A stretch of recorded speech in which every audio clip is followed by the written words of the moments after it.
But yeah, it's a team they've lost 4 games in a row now. No. And,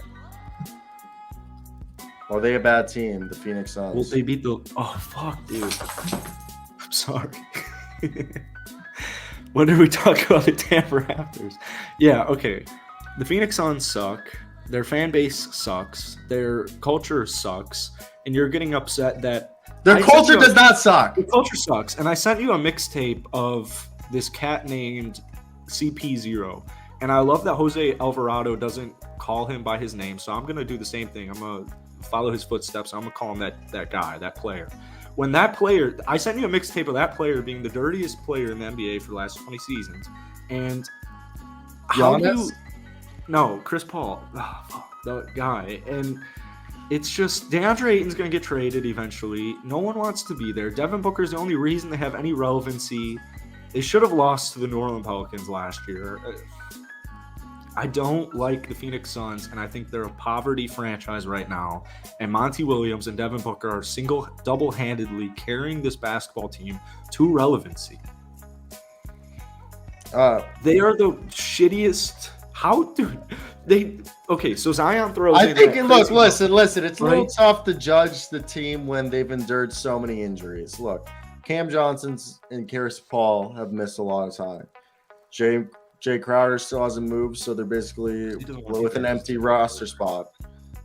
But the Suns have been good when they have guys because this is a good team. The Suns maintain that they're still a good team in the first half. Devin Booker's still playing like an MVP candidate. Yes, maybe moving on from DeAndre Ayton for other players might help the locker room, but I still think I don't think this team is a contender anymore, but I still think this is a playoff squad. So there's a couple of teams that would disagree with you. First off, the Milwaukee Bucks, and then secondly, the Dallas Mavericks, and then thirdly, the New Orleans Pelicans. This team lost 4 games, and they're still the 4th seed.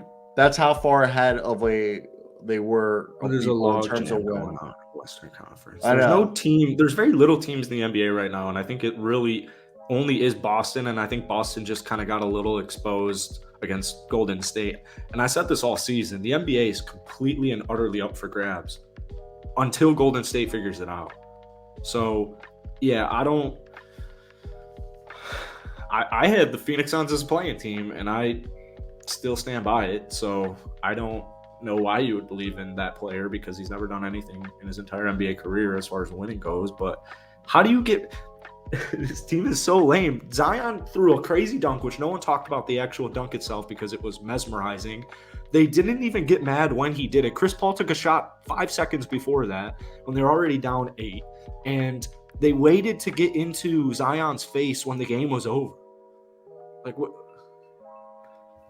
They're the villains of the NBA, and they love it. And if you're a Phoenix Suns fan, you probably love it too, but you probably realistically know what your team ceiling is. And I don't know how you fix it.